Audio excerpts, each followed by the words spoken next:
যেমনটি আমরা লাস্ট এপিসোডে দেখেছিলাম, মিস ফ্যাং জিয়ানের বডি চেক করতে শুরু করেছিল। এপিসোডের শুরুতে আমরা দেখতে পাই মিস ফ্যাং জিয়ানের বডি এখনো চেক করছিল। তারপর মিস ফ্যাং চোখ খোলে এবং মনে মনে বলে এটা কখনোই হতে পারে না। তখন জিয়ান বলে, মিস ফ্যাং কোনো কিছু পেলেন নাকি? তখন মিস ফ্যাং বলে, তুমি সত্যি করে বলো এনশিয়েন্ট ফিনিক্স ব্লাড এসেন্স কোথায় লুকিয়ে রেখেছো? এটি শুনে জিয়ান মুচকি আসে। তখন পিছন দিক থেকে মাস্টার ফ্যাং বলে, মিস কুইঙ্গার তুমি যদি এরকমই এলোমেলো কথা বলতে থাকো তাহলে পরবর্তীতে আমাকে দোষারোপ করিও না যে আমি স্কাই ডেমন ফিনিক্স ক্ল্যানকে কেন সম্মান করলাম না। এটা শুনে মিস ফ্যাং কিছু না করতে পেরে সেখানে দাঁড়িয়ে থাকে। অন্যদিকে জিয়ান এগুলো দেখে মুচকি আসতে থাকে। তখন মাস্টার লাই কুইঙ্গার কে বলে, কুইঙ্গার আজকে এখানে যা যা হয়েছে সবকিছু ভুল বোঝাবুঝির জন্য হয়েছে, তাই ঝামেলাগুলো এখন বন্ধ করো। এটি শুনে মিস কুইঙ্গার রেগে গিয়ে চোখ বন্ধ করে ফেলে এবং নিজের রাগকে কন্ট্রোল করতে থাকে। এটি শুনে মিস কুইঙ্গার যেতে শুরু করে এবং দাঁড়িয়ে জিয়ানকে বলে, এই বিষয়টা আমি দেখে নিব, আমি এমনিতেই এই বিষয়টা ছেড়ে দিব না। এটা বলেই কুইঙ্গার যেতে শুরু করে। তখন জিয়ান বলে, এত তাড়াতাড়ি কোথায় যাচ্ছেন মিস ফ্যাং? আপনি ফ্যাংলাই প্যাভিলিয়নের চিফ ডিসাইবল, তাই আমার মনে হয় না তুমি তোমার প্রমিসকে ব্রেক করবে, তাই না? এটি শুনে মিস ফ্যাং দাঁড়িয়ে যায় এবং জিয়ানকে রাগে চোখে দেখতে শুরু করে। অন্যদিকে সাধারণ ফাইটাররা বলছিল মিস ফ্যাং এখনো ক্ষমা চাইলো না, আসলে ফ্যাংলাই প্যাভিলিয়ন অনেক সস্তা নাকি? এটি শুনে তো মিস ফ্যাং পুরো রেগে যায়। তখন মিস ফ্যাং বলে, আজকে যা যা এখানে হয়েছে তার জন্য আমি অনেক দুঃখিত, আশা করছি মিস্টার জিয়ান আমাকে ক্ষমা করে দেবে। এটি বলে মিস ফ্যাং যেতে শুরু করে। তখন মাস্টার ফ্যাং মাস্টার লেকে বলে, মাস্টার লে যেহেতু আজকের এই ফাইটের রেজাল্ট চলে এসেছে, তাই পরিকল্পনা অনুযায়ী আপনাদের মধ্যে এবং জিয়ানের মধ্যে যে শত্রুতা রয়েছে সেটার অবসান ঘটানোর সময় চলে এসেছে। তখন মাস্টার লেই বলে, জিয়ান তুমি জিতে গিয়েছো সম্মানিত মাস্টার ফ্যাং এর জন্য, তাই আমার এবং তোমার মধ্যে কোনো ঝামেলা নাই, এখানেই সব শেষ। কিন্তু 3000 ইয়ার ঠান্ডা টেকনিক তোমার মাধ্যমে যদি বাইরে ছড়িয়ে পড়ে তাহলে আমার হাত থেকে তোমাকে আর কেউ বাঁচাতে পারবে না। তখন জিয়ান বলে, ঠিক আছে মাস্টার, এবং এই কথাটা আমি জানি। তখন মাস্টার ফ্যাং বলে, মাস্টার লে এখনো তো অনেক কিছু বাকি আছে। আজকের এই সেফাং কনফারেন্স বা ফোর প্যাভিলিয়ন কনফারেন্স তো ভালোই গিয়েছে। আজকের এই সেফাং কনফারেন্সের মধ্যে ফ্যাংলাই প্যাভিলিয়ন আগের মতোই বেটার আছে, এই জন্য এই কম্পিটিশনের উইনার তাদেরই হওয়া উচিত। আপনাদের কি মতামত? তখন মাস্টার লাই বলে, ঠিক আছে। এটি শুনে ট্যানিং এর মাস্টার এবং অংচিং এর মাস্টার এদিক ওদিক তাকাতে থাকে। তারপর মাস্টার ফ্যাং আরো বলে, যেহেতু এই কনফারেন্স শেষ হয়ে গিয়েছে তাই আমার জিনুন প্যাভিলিয়নের মধ্যে আমার অনেক ইম্পর্টেন্ট কাজ আছে, তাই আমি আর এখানে বেশিক্ষণ ধরে থাকতে পারবো না। তারপর মাস্টার ফ্যাং জিয়ানকে বলে, চলো যাওয়া যাক। এটি বলেই তারা যাত্রা শুরু করে এবং সাথে ছিল আমাদের লিনিয়ান। তখন নিজ দিক থেকে মাস্টার লেই বলে, কুইঙ্গার তুমি জিয়ানের বডির মধ্যে আগে কি অনুভব করেছিলে? সেটা কি সত্যি অ্যানশিয়েন্ট ফিনিক্স ব্লাড এসেন্স ছিল? তখন মিস ফ্যাং বলে, হ্যাঁ মাস্টার, আর এটা কখনোই ভুল হতে পারে না, কিন্তু এই সময় কেন জিয়ানের বডির মধ্যে সেটা খুঁজে পেলাম না, বুঝতেই পারলাম না। তখন মাস্টার লেই বলে, কিন্তু তুমি আগে ক্ল্যানে ফিরে যাও এবং অ্যানশিয়েন্ট ফিনিক্স ব্লাড এসেন্স সম্পর্কে সেখানে বলো। এমনকি যদি জিনুন প্যাভিলিয়ন সেই সময় বাধা দেওয়ার চেষ্টা করে এবং সেখানে যদি স্কাই ডেমন ফিনিক্স ক্ল্যান চলে আসে তাহলে সেই ছেলেকে সরানো কোনো ব্যাপারই হবে না। তখন মিস ফ্যাং বলে, হুম মাস্টার। তারপরে সিন চেঞ্জ হয়ে যায় এবং আমরা মাস্টার ফ্যাংকে দেখতে পাই যারা ক্ল্যানের দিকে যাচ্ছিল। কিন্তু যেতে যেতে হঠাৎ জিয়ানের বডির মধ্যে অন্যরকম হয়, যার ফলে জিয়ান অনেক আহত হয়ে পড়ে। তখন লিনিয়ান জিয়ানকে বলে, তোমার আবার কি হলো? তখন মাস্টার ফ্যাং জিয়ানকে বলে, জিয়ান অনেক আহত হয়ে গিয়েছে, তাই একটা জায়গা খুঁজতে হবে যাতে করে জিয়ানকে আমরা হিল করতে পারি। তারপরে আমরা একটি প্লেসকে দেখতে পাই এবং সেই প্লেসের মধ্যে সেখানে 4 জন চলে এসেছিল, যেখানে আমরা জিয়ানকে দেখতে পাই যে তার গ্লিসম্যান দিয়ে নিজেকে হিল করার চেষ্টা করছে। জিয়ানের অবস্থা দেখে লিনিয়ান মাস্টার ফ্যাংকে জিজ্ঞেস করে, মাস্টার ফ্যাং জিয়ানের কি হয়েছে? তখন মাস্টার ফ্যাং কিছু বলে না এবং জিয়ানকে দেখতে থাকে। তখন জিয়ান তার বডির মধ্যে থেকে 3টি ব্লাড এসেন্স বের করে, যেটি তার গ্লিসপ্যাম দিয়ে কভার করা ছিল। তারপরে শিল ভেঙে যায় এবং সেখান থেকে রেড অরা বেরোতে শুরু করে। এটি দেখে মাস্টার ফ্যাং বলে, এনশিয়েন্ট ফিনিক্স ব্লাড এসেন্স। তখন মাস্টার ফ্যাং বলে, তাহলে ancient phoenix blood essence heavenly ফ্লেমের সার্কেলের মধ্যে লুকানো ছিল। সাথে মিসমো বলে, এটা তো অনেক উচ্চ পর্যায়ে একটা এনশিয়েন্ট ফিনিক্স ব্লাড এসেন্স, এবং এই এনশিয়েন্ট ফিনিক্স ব্লাড এসেন্সের ব্লাড লাইন অন্তত হলেও দাউজুং লেভেলে রিফাইন করা যাবে। তখন মাস্টার ফ্যাং বলে, ভাগ্যবশত এটা আগে তারা খুঁজে পায়নি, তা না হলে স্কাই ডেমন ফিনিক্স ক্ল্যান তারা অবশ্যই এই ব্লাড এসেন্স কে খুঁজে পেত। আর এই দাউজুং লেভেলের ব্লাড এসেন্স জিয়ানের হাতে রয়েছে। আর গাইজ এটা কিন্তু দাউজং না, এটা কিন্তু দাউজুং লেভেলের কথা বলছি, তাই আমি একটু সংকোচ বোধ করছি যে জিয়ানের এই মেডিটেশন কতটা বিপজ্জনক হতে পারে। আর এই কথাটা যেন চারদিক না ছড়িয়ে পড়ে। তখন মিসমু এবং লিনিয়ান হুম বলে। তখন লিনিয়ান বলে, যেহেতু এই এনশিয়েন্ট ফিনিক্স ব্লাড এসেন্স জোর করে বের হয়ে এসেছে তারপরও জিয়ান এখন পর্যন্ত কেন কষ্ট পাচ্ছে। তারপরে আমরা জিয়ানের বডির মধ্যে দেখতে পাই যেখানে এনশিয়েন্ট ফিনিক্স ব্লাড এসেন্স চারদিক জিয়ানের ব্লাড লাইনে দৌড়াদৌড়ি করছে, যার ফলে জিয়ান কষ্ট পাচ্ছিল। তখন মাস্টার ফ্যাং বলে, যদি আমার অনুমান ঠিক হয় এনশিয়েন্ট ফিনিক্স ব্লাড এসেন্সের ফোটা 3টার চেয়ে বেশি হবে এবং বাকিগুলো এখনো জিয়ানের বডির মধ্যে রয়েছে। প্রথমে জিয়ান এনশিয়েন্ট ফিনিক্স এর ব্লাড এসেন্স তার হেভেনলি ফ্লেমের মধ্যে লুকিয়ে রেখেছিল, কিন্তু কিছু ব্লাড এসেন্স জিয়ানের হেভেনলি ফ্লেমের মধ্যে যাওয়া থেকে বেঁচে গিয়েছিল, যার ফলে সেই ব্লাড এসেন্সের যে এনার্জি এবং তার তার তাপমাত্রা জিয়ানের পুরো বডিতে ছড়িয়ে পড়েছে। তাই সেই ব্লাড এসেন্স গুলোকে জোর করে বের করা একদম কমপ্লিটলি অসম্ভব। এখন জিয়ান বলে আমি এটা বিশ্বাস করি না এবং আমাকে এটা বের করতেই হবে, আমি এটা সহ্য করতে পারছি না, তাই এগুলোকে আগে এক জায়গায় জড়ো করতে হবে। তারপরে জিয়ান তার পাওয়ার ইউজ করতে শুরু করে এবং তার গ্লেস ফ্লেম দিয়ে সেই 3টা ডটকে বা 3টা ফোঁটাকে ধরে ফেলে এবং সেই 3টা ডটকে একসাথে করে জিয়ান তার গ্লেস ফ্লেম দিয়ে একটি ফার্নেস তৈরি করে ফেলে এবং এই কাজটা হচ্ছিল জিয়ানের সোল বডির মধ্যে এবং সেখানে আমরা দেখতে পাই সেই 3টা ফোঁটা একদম তিরিং বিরিং করে লাফালাফি করছে। এদিকে এসেন্সের পাওয়ার জিয়ানের ডিএনএ কে পুড়িয়ে দিচ্ছিল, তখন জিয়ান তার পাওয়ার ইউজ করে সেই এসেন্সের ফায়ারকে সেদিকেই ছেড়ে দেয়। তারপর সেই ফায়ার গুলো চারদিক ছড়িয়ে পড়তে শুরু করে। তখন জিয়ান বলে এখন একটু আরাম পাচ্ছি এবং এটা কাজ করছে এবং এই এনশিয়েন্ট ফিনিক্স ব্লাড এসেন্সের এলিক্সারটা অনেক বেশি এক্সিলেন্ট, কারণ এইটা হিউম্যান বডি স্ট্রেংথকে অনেক বাড়িয়ে দিবে। তারপরে জিয়ান আরো বেশি কষ্ট পেতে শুরু করে কারণ সেই ফার্নেসের মধ্যে থেকে অনেক বেশি ওরা বের হতে শুরু করেছিল। তখন জিয়ান বলে এই এনশিয়েন্ট ফিনিক্স ব্লাড এসেন্সের এনার্জি অনেক পাওয়ারফুল এবং অনেক বেশি, যদি এটা সব এনার্জি শোষণ না করতে পারে তাহলে এটার এনার্জি অনেক বড় হয়ে যাবে। এদিকে মাস্টার ফ্যাং বলে জিয়ান তো আর না, আমাকে এই এনশিয়েন্ট ফিনিক্স ব্লাড এসেন্সের এনার্জি অ্যাবজর্ব করতেই হবে। তখন মিসমো বলে যদি এনশিয়েন্ট ফিনিক্স ব্লাড এসেন্সের এনার্জি অনেক গ্রেটফুল এবং এটা আমাদের হিউম্যান বডির স্ট্রেংথকে ইমপ্রুভ করতে অনেক সাহায্য করে, কিন্তু তার বডি যদি এই এনার্জি সহ্য করতে না পারে তাহলে এই এনার্জি তার বডিকে একদম পুরোপুরি ব্লাস্ট করে দেবে। এটি শুনে লিনিয়ান বলে সামান্য ফিনিক্সের ব্লাড এসেন্স এটা এত পাওয়ারফুল হতে পারে না, তাই না? আর যেহেতু সিনিয়র মাস্টার ফ্যাং এখানেই আছে তাহলে জিয়ানকে সেভ করার জন্য কোনো না কোনো রাস্তা বের করেই নেবে। তখন মিসমো বলে যদি বাইরের ফোর্স দিয়ে সেই ব্লাড এসেন্স গুলো বের করা যায়, এমনকি যদি জিয়ান বেঁচেও যায় কিন্তু তারপরে জিয়ান অনেক মারাত্মক ইনজুরিতে পড়ে যাবে, আমি সেই জিনিসটা নিয়ে ভয় পাচ্ছি। তখন মাস্টার ফ্যাং বলে আমি ভাবছি জিয়ানের কাছে কোনো উপায় আছে কিনা, যদি থাকে তাহলে শুধু আমরা ওয়েট করতে পারি এবং দেখতে পারি সামনে কি হচ্ছে। এখন তোমরা বাইরে যাও এবং বাইরে গিয়ে এই জায়গাটা সুরক্ষা দিতে শুরু করো, আর লেট করা যাবে না, তাড়াতাড়ি যাও। এটি বলে তারা বাইরে যেতে শুরু করে এবং বাইরে এসে তাদের পাওয়ার ইউজ করে সেই জায়গাটার চারপাশে একটি শিল্ড ক্রিয়েট করে ফেলে। এদিকে আমরা জিয়ানকে দেখতে পাই যে অনেক কষ্ট পাচ্ছিল এবং সোল বডির মধ্যে যে ফার্নেসটা ছিল সেখান থেকে অনেক বেশি এনার্জি বের হচ্ছিল, যার ফলে জিয়ানের ব্লাড সেল এবং ডিএনএ পুরোটাই পুরো লাল হয়ে যাচ্ছিল। তারপরে জিয়ান সহ্য করতে না পারে হুঙ্কার ছাড়ে এবং এই হুঙ্কারের ওয়েভ অনেক পাওয়ারফুল ছিল। তখন মাস্টার ফ্যাং বলে এখানে কি হচ্ছে বোঝা যাচ্ছে না, কিন্তু ক্লিয়ারলি দেখা যাচ্ছে জিয়ানের বডি এত হিউজ পরিমাণ এনার্জি সহ্য করতে পারছে না। এদিকে আমরা জিয়ানকে দেখতে পাই যে অনেক কষ্ট হচ্ছিল এবং সেই এনার্জি জিয়ানের পুরো বডি ছড়িয়ে পড়ছিল। এদিকে জিয়ানের অবস্থা অনেক খারাপ হয়ে যায়। তখন জিয়ান বলে ড্যাম, আমি আর এটি ধরে রাখতে পারছি না, কারণ সেই এনার্জি জিয়ানের ডিএনএ এর পাওয়ার একদম পুরোটাই চেঞ্জ করে দিচ্ছিল। এদিকে জিয়ানের ব্লাড লাইন আর সহ্য করতে পারে না, যার ফলে জিয়ান হুঙ্কার ছেড়ে সেই এনার্জি বের করতে চেষ্টা করে। এরকম অবস্থা দেখে মাস্টার ফ্যাং বলে এই এনশিয়েন্ট ফিনিক্স ব্লাড এসেন্স অবশ্যই আমাকে এখন ফোর্স করে বের করতে হবে। তখন মাস্টার ফ্যাং এর ওরা বের করে এবং বলে ইয়াওলাইয়ের স্টুডেন্ট, আমার হাতে আর কিছু নেই, জোর করে ব্লাড এসেন্সের এনার্জি বের করা অনেক ঝুঁকিপূর্ণ, কিন্তু এটা তোমার জীবন সেভ করতে পারে। তখন মাস্টার ফ্যাং তার পাওয়ার ইউজ করতেই যাবে কিন্তু মাস্টার ফ্যাং অন্যরকম কিছু দেখতে পায় এবং থেমে যায়। তখনই আমরা জিয়ানকে দেখতে পাই যার পিছন দিক থেকে ফিনিক্সের উইং বের হয়ে এসেছিল এবং সেখান থেকে অনেক বেশি ওরা বের হতে থাকে।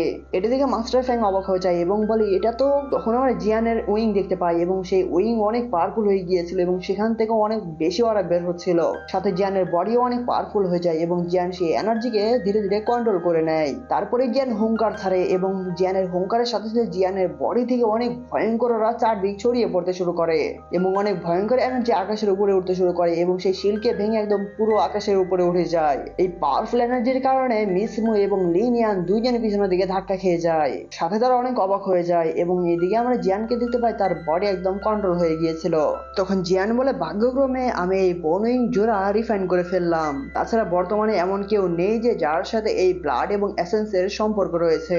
জিয়ানের উইং দিকে মাস্টার ফ্যাং বলে এটা আসল হেভেনলি ডেমন ফিনিক্সের উইং। তখন মাস্টার ফ্যাং খুশি হয়ে মনে মনে বলে ইয়াওলাও, এমনকি আমি এবং তুমি বা যে কেউ যখন স্কাই ডেমন ফিনিক্স প্ল্যানকে টাচ করতে চায় বা স্কাই ডেমন ফিনিক্সকে নিতে চায় তখন তাদেরকে অনেক ভাবতে হয়, কিন্তু তোমার শিষ্য বা ডিসাইবল অনেক বেশি সাহসী কারণ সে চিন্তা না করেই এগুলো নিয়ে নিয়েছে। এদিকে আমরা জিয়ানকে দেখতে পাই যেখানে জিয়ানের বডি অনেক পাওয়ারফুল হয়ে গিয়েছিল। তখন জিয়ান উঠে দাঁড়ায়। তখন জিয়ান বলে মাস্টার সরি, কারণ আমি কখনো কল্পনা করতে পারিনি যে এটা এরকমও হতে পারে। তখন মাস্টার ফ্যাং বলে এখানে কি হয়েছে সেটা কোনো ব্যাপার না, কিন্তু ছেলে তুমি একদম কমপ্লিটলি ভাবে এনশিয়েন্ট ফিনিক্সের ব্লাড এসেন্স অ্যাবজর্ব করে ফেলেছো। তখন জিয়ান বলে হুম মাস্টার।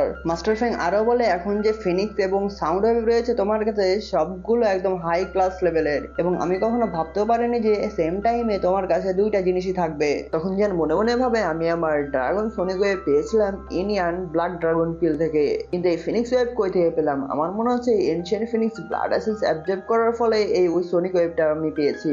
তখন মাস্টার ফ্যাং হেসে বলে তুমি ঠিক আছো এবং বি কেয়ারফুল, তুমি যখন ফিউচারে heavenly demon phoenix wing use করবে, যদি ফিউচারে কোনোভাবে হ্যাভেনলি ডেমন ফিনিক্স ল্যান্ড বুঝতে পারে বা খুঁজে বের করতে পারে তাহলে ফিউচারে অনেক বড় বিপদ আসবে। তখন জিয়ান বলে লাকলি যখন আমি এনশিয়েন্ট ফিনিক্সের ব্লাড এসেন্স অ্যাবজর্ব করে ফেলি তারপর থেকে এই দুই জোড়া ডানা অনেক বেশি পাওয়ারফুল হয়ে গিয়েছে। তারপরে জিয়ান উইংটা ছাড়ে এবং ছাড়ার সাথে সাথে সেখান থেকে অনেক রেড অরা একদম পাথরকে ভেঙে ফেলে দেয়। তখন জিয়ান বলে এই উইং এর স্পিড মাস্ট বি আগের চেয়ে অনেক বেশি হয়ে গিয়েছে। তারপরে জিয়ান সেই উইংকে রেখে দেয় এবং উপরের দিকে তাকায়, সেখানে আমরা লিনিয়ান এবং মিসমোকে দেখতে পাই নিচে নেমে আসে। তখন মিসমো জিয়ানকে বলে আমি কখনো কল্পনা করতে পারিনি যে তুমি সাকসেসফুল ভাবে তুমি এনশিয়েন্ট ফিনিক্সের ব্লাড এসেন্স অ্যাবজর্ব করতে পারবে। এদিকে লিনিয়ান জিয়ানকে বলে তোমার জন্য আমি তো অনেক টেনশনে পড়ে গিয়েছিলাম। এটি বলে লিনিয়ান একটু জিয়ানকে ঘুষি মারে যার ফলে লিনিয়ানের হাতে অনেক জোরে ব্যথা পায়। মার খাওয়ার পর লিনিয়ান জিয়ানকে বলে তোমার বডি তো গরম হয়ে অনেক পাওয়ারফুল হয়ে গিয়েছে, একদম পুরোপুরি একটা মনস্টারের মতো। তারপর মাস্টার ফ্যাং বলে জিয়ান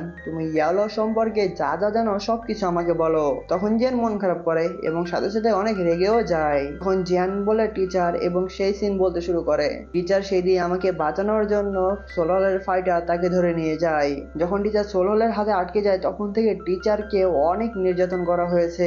এটি শুনে মাস্টার ফ্যাং অনেক রেগে যায় এবং তার অরা বের করে ফেলে যার ফলে লিনিয়ান এবং মিসমো পিছনের দিকে ধাক্কা খেয়ে যায়। তখন মাস্টার ফ্যাং বলে সোলহল তোমার সাথে আমার বোঝাপড়া হবে। আর হ্যাং ফ্যাং কিভাবে সাহস করতে পারে তার টিচারকেই মেরে ফেলতে। মাস্টার ফ্যাং অনেক রেগে গেছিল। তখন মাস্টার ফ্যাং মিসমোকে বলে তাড়াতাড়ি একটা মেসেজ পাঠাও যে হ্যাং ফ্যাংকে অ্যারেস্ট করতে, আমি চাই যাতে হ্যাং ফ্যাং বেঁচে থাকুক যাতে না মরে। তখন জিয়ান বলে মাস্টার আমি অলরেডি আমার টিচারের প্রতিশোধ নিয়ে নিয়েছি, হ্যাং ফ্যাং এর কাছে শুধু একটাই সোল বডি আছে সার্ভাইভ করার জন্য, সেটা আমার কাছে। তারপরে জিয়ান সেই জেট বোতলকে খুলে দেয় এবং হ্যাং ফ্যাং এর সোল বডি বাইরে বের হয়ে আসে। তখন হ্যাং ফ্যাং বলে জিয়ান আমি কি করলে তুমি আমাকে ছেড়ে দেবে। তখন মাস্টার ফ্যাং রেগে গিয়ে বলে হ্যাং ফ্যাং। যখন হ্যাং ফ্যাং মাস্টার ফ্যাং এর দিকে তাকায় তখন হ্যাং ফ্যাং এর অবস্থা একবারে খারাপ হয়ে যায়। তখন হ্যাং ফ্যাং ভয়ে বলে লর্ড ফ্যাংজুং জি। তারপরে হ্যাং ফ্যাং পালাতে শুরু করে কিন্তু মাস্টার ফ্যাং তার অরা রিলিজ করার সাথে সাথে সেখানকার পাহাড় ফুটা করে আরেকটা পাহাড়ে গিয়ে লেগে যায়। হ্যাং ফ্যাং যখন সেই ফুটো হওয়া পাহাড়কে দেখে সে অনেক ভয় পেয়ে যায়। তখন মাস্টার ফ্যাং তার পাওয়ার ইউজ করে হ্যাং ফ্যাংকে ধরে ফেলে।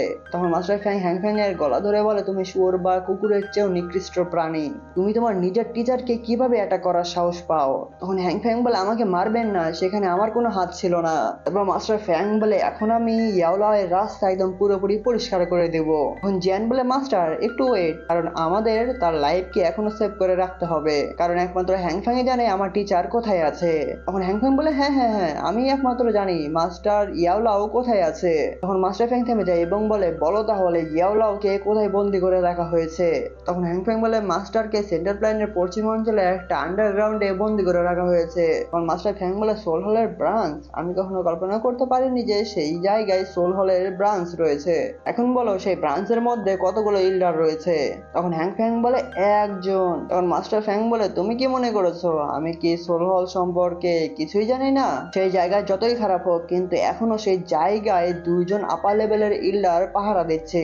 যদি এরকম না হতো তাহলে ইয়াওলায়ের মতো অ্যালকেমি মাস্টার সেখানে এখনো কি বন্দি থাকতো। তারপর মাস্টার ফ্যাং আরো বলে হ্যাং ফ্যাং তুমি এখনো এক গেয়ে রয়েছো, আর এখনকার মতো এই প্রাণীকে রেখে দাও, ফিউচারে হয়তো এই প্রাণী কাজে আসতে পারে। তখন জিয়ান হ্যাং ফ্যাং এর সোলকে আবার বোতলের মধ্যে রেখে দেয়। তখন জিয়ান মাস্টার ফ্যাংকে বলে মাস্টার আপনি এবং টিচার অনেক আগে সোল হলের সাথে কি কখনো মোকাবেলা করেছেন। তখন মাস্টার ফ্যাং বলে আমি অনেক আগে লক্ষ্য করেছিলাম যে সোল হল একটা পরিকল্পনা করছে এবং এই বিশাল পরিকল্পনা সাকসেসফুল করতে অনেক অ্যালকেমিস্ট প্রয়োজন ছিল। তখন আমি এবং ইয়ালো একটা জিনিস অভিযান করতে গিয়েছিলাম, সেটা হলো আমরা সোল প্যালেসের সাথে যুদ্ধ করব। তখন আমি একটু ভয় পেয়ে গিয়েছিলাম কারণ ইয়াওলাওকে সোল প্যালেস টার্গেট করেছিল। তখন জিয়ান আস্তে আস্তে বলে এই ব্যাপার, তাহলে সোল প্যালেস আমার টিচারকে আগে থেকেই টার্গেট করে রেখেছিল। তখন মিসমো বলে মেডিসিন মাস্টার তিনি কিভাবে জিয়ানের টিচার হতে পারে, আমাদের জেনুইন প্যাভিলিয়নের মাস্টার ইয়াওলাওকে আমাদের জেনুইন প্যাভিলিয়নেও আগে কখনো দেখা যায়নি। তখন জিয়ান বলে প্যাভিলিয়ন মাস্টার। তখন মাস্টার ফ্যাং বলে আগে আমি এবং ইয়াওলাও জেনুইন প্যাভিলিয়ন প্রতিষ্ঠা করেছিলাম, যদিও তিনি কয়েক বছর থেকে নিখোঁজ রয়েছেন কিন্তু আমার সবসময় বিশ্বাস ছিল সে অবশ্যই ফিরে আসবে এবং প্যাভিলিয়নের মাস্টার পজিশন অলওয়েজ তার জন্য রিজার্ভ করা রয়েছে। তখন মাস্টার ফ্যাং জিয়ানকে বলে ইয়াওলাওকে যখন বাঁচাবে তখন তুমি অবশ্যই বেপরোয়া হয়ে যাবে না, কারণ তারা যদি কোনো নিউজ পায় তাহলে ইয়াওলাওকে সোল প্যালেসে ট্রান্সফার করে দিবে, তখন তাকে খুঁজে পাওয়া আরো কঠিন হয়ে যাবে। তখন যে এক্সাইটেড হয়ে বলে যদি অনেক সময় পার হয়ে হয়ে যায় তখন মাস্টার ফ্যাং বলে প্রথমে আমি একজনকে পাঠাবো সেই ব্রাঞ্চের স্ট্রেংথ চেক করতে, তখন আর অ্যাকশন নিতে কোনো দেরি হবে না। আর তুমি টেনশন করিও না, ইয়াওলাওয়ের অ্যালকেমি এখনো সোল প্যালেসের জন্য অনেক গুরুত্বপূর্ণ, তাই তারা সহজেই এখন ইয়াওলাওকে টাচ করবে না। এটা শুনে জিয়ান মন খারাপ করে, তখন লিনিয়ান জিয়ানকে সান্ত্বনা দেয়। তখন মাস্টার ফ্যাং বলে আমাকে এখন জিয়ানুন প্যাভিলিয়নে ফিরে যেতে হবে, এখন তুমি কি করবে ছোট্ট ছেলে? তখন জিয়ান বলে আমি পিল টাওয়ার বা পিল টাং এর মধ্যে অ্যালকেমি কম্পিটিশনের মধ্যে অংশগ্রহণ করতে চাই। তখন মাস্টার ফ্যাং বলে পিল টাওয়ারের কম্পিটিশন? এই পিল টাওয়ারের কম্পিটিশনে ইয়াওলাও কিন্তু অংশগ্রহণ করেছিল এবং সেখানে অংশগ্রহণ করে সে চ্যাম্পিয়ন হয়েছিল। যেহেতু তুমি তার ডিসাইবল, তাই তোমার উচিত তোমার টিচারের রেপুটেশন যাতে খারাপ না হয়। আর তুমি যদি পিল টাওয়ারের মধ্যে চ্যাম্পিয়ন হতে পারো তাহলে তুমি 3000 বার্নিং ফ্লেমকে নিতে পারবে। তখন জিয়ান বলে হ্যাঁ আপনি ঠিক বলেছেন, কারণ এই সেন্টার প্ল্যানের মধ্যে অনেক ফাইটার আছে যারা অনেক ভয়ঙ্কর, এই জন্য তাদের সাথে যদি ফাইট করতে হয় এবং আমার টিচারকে যদি বাঁচাতে হয় তাহলে অবশ্যই আমাকে আরো পাওয়ারফুল হতে হবে এবং 3000 বার্নিং ফ্লেমকে নিতেই হবে। যদি আমি 3000 বার্নিং ফ্লেমকে নিতে পারি তখন আমি দাউজং লেভেলের পাওয়ারফুল ফাইটারদের সাথে ফাইট করতে পারবো। এর জন্য মাস্টার ফ্যাং খুশি হয় এবং এটি জেট বের করে ফেলে এবং সেই জেটটি জিয়ানকে দিয়ে দেয়। তখন মাস্টার ফ্যাং বলে যদি ফিউচারে অনেক বড় বিপদে পড়ে যায় এবং তুমি তার সাথে ফাইট করে পারছো না তখন তুমি এই জেটটি ভেঙে ফেলবে, তখনই আমি অনেক স্পিডে সেখানে চলে আসবো। তখন জিয়ানও সেই জেটটি রেখে দেয় এবং মাস্টার ফ্যাংকে এগ্রিড করে। তখন মাস্টার ফ্যাং জিয়ানকে বলে তুমি অনেক সাবধানে থাকবে, কারণ ইয়াওলো তোমাকে ফ্লেম মন্ত্র দিয়েছে, সাথে বোন চিলিং ফ্লেম দিয়েছে। এর মাধ্যমে বোঝা যায় যে ইয়াওলো তোমাকে কতটা মূল্য দিত। তখন জিয়ানের আবার টিচারের কথা মনে পড়তে শুরু করে। তখন জিয়ান বলে টিচার আমার ফাদারের মতো একদম, টিচার আমাকে ছোটবেলা থেকে যা যা করেছে, যদি টিচার ছোটবেলায় না থাকতো তাহলে হয়তো আমি বেঁচেও থাকতে না পারতাম এবং এই পর্যায়ে কখনোই আসতে পারতাম না। যদি টিচারকে বাঁচানোর জন্য আমার জীবনও দিতে হয় তারপর আমি দুইবার ভাববো না এবং আমি আমার টিচারকে বাঁচিয়ে ছাড়বো। এটা শুনে মাস্টার ফ্যাং আস্তে আস্তে বলে আসলে ইয়াওলো এইবার অনেক ভালো একটা ডিসাইবল চুজ করেছে। আর জিয়ান তুমি টেনশন করিও না, আমি অনেক পাওয়ারফুল ফাইটারদের খুঁজছি যাদেরকে ইয়াওলো সাহায্য করেছে। তখন জিয়ান এতগুলো সাহায্যের জন্য মাস্টার ফ্যাংকে এগ্রিড করে। তখন মাস্টার ফ্যাং বলে আমাদের কাছে সময় নেই, কাজে লেগে পড়তে হবে। তখন জিয়ান বলে হ্যাঁ, আর এবং এটি বলেই লিনিয়ান এবং জিয়ান সেখান থেকে চলে যেতে শুরু করে। তখন মাস্টার ফ্যাং আকাশের দিকে তাকিয়ে বলে ফাইনালে যেহেতু তোমার নিউজ আমি পেয়ে গিয়েছি, যে করেই হোক আমি তোমাকে বাঁচিয়ে ছাড়বো। এটি বলে মাস্টার ফ্যাং তার অরা বের করে ফেলে এবং মিসমোকে নিয়ে সেখান থেকে চলে যায়। তারপর সিন চেঞ্জ হয়ে যায় এবং আমরা জিয়ানকে দেখতে পাই যে পয়জন গার্ল এবং আমাদের ছোট বাটকার কথা ভাবছিল। তখন জিয়ান মনে মনে বলে আমি আশা করছি তোমরা অবশ্যই পিল টাওয়ারে পৌঁছে গিয়েছো। তখন লিনিয়ান জিয়ানকে জিজ্ঞেস করে এখন আমাদের প্ল্যান কি? তখন জিয়ান বলে এখন আমরা পিল টাওয়ারে যাচ্ছি। তখন লিনিয়ান বলে তুমি কি জানো পিল টাওয়ার কোথায়? এই পিল টাওয়ার পিল সিটির মধ্যে অবস্থিত এবং সেই পিল সিটি অনেক বেশি দূরে, যদি আমরা ওয়ার্ম হলো ইউজ করি তখনও পিল সিটিতে যাওয়ার জন্য 1 মাস সময় লেগে যাবে। তখন জিয়ান বলে তাহলে দেরি কিসে, চলো তাহলে যাওয়া যাক। এবং এটি বলে লিনিয়ান এবং জিয়ান নতুন একটা জার্নি শুরু করে ফেলে। আর এটি বলার পর এখানে এপিসোডটি শেষ হয় না, কারণ একটা পার্ট ছিল, সেই পার্টটা এই ভিডিওতে না সামনের ভিডিওতে বলবো। আর এখান থেকে এপিসোডটি শেষ হয়ে যায়।